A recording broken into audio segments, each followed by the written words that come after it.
wins for the president. USAID is officially dead, gone, and buried. UPenn caved to the administration. They are now banning biological men from competing in women's sports. CBS just made a huge payout to President Trump, and there's another big new trade deal, this time with Vietnam.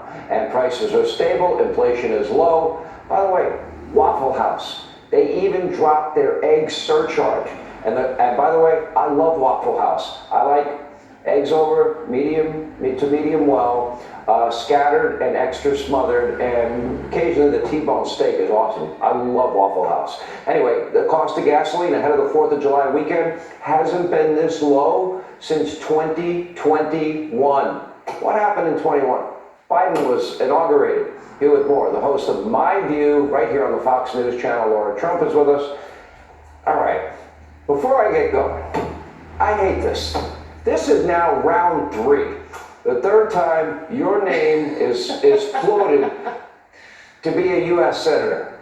I have to ask you, I was there for one conversation that was off the record that you know about, the president knows about, and Eric knows about, and it was a heavy dose of pressure, but tell us where you stand. Yeah, well, clearly North Carolina needs someone to represent them. Thom Tillis has not done a great job. He's not going to seek re-election, as so many people know. And, I've thought about it, as you said, Sean. I thought about in 22, possibly running in that midterm race for the open Senate seat. We now have Ted Budd as a great senator from my home state of North Carolina. Thought about possibly seeking out, to fill Marco Rubio's big shoes down in Florida.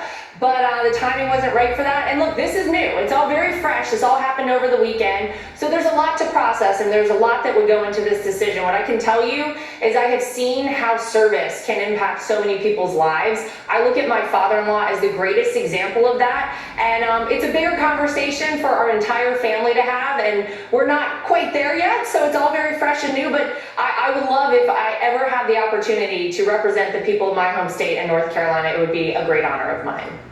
Laura, this is just breaking. Your father-in-law just put on Truth Social. It looks like the House is ready to vote tonight. We had great conversations all day, and the Republican House majority is united for the good of our country, delivering the biggest tax cuts in history, massive growth. Let's go, Republicans and everyone else. Make America great again. And by the way, simultaneously, Democrats will be voting for the largest tax increase in American history. President obviously knows something I don't, but I've been told by my sources it's looking very good for tonight.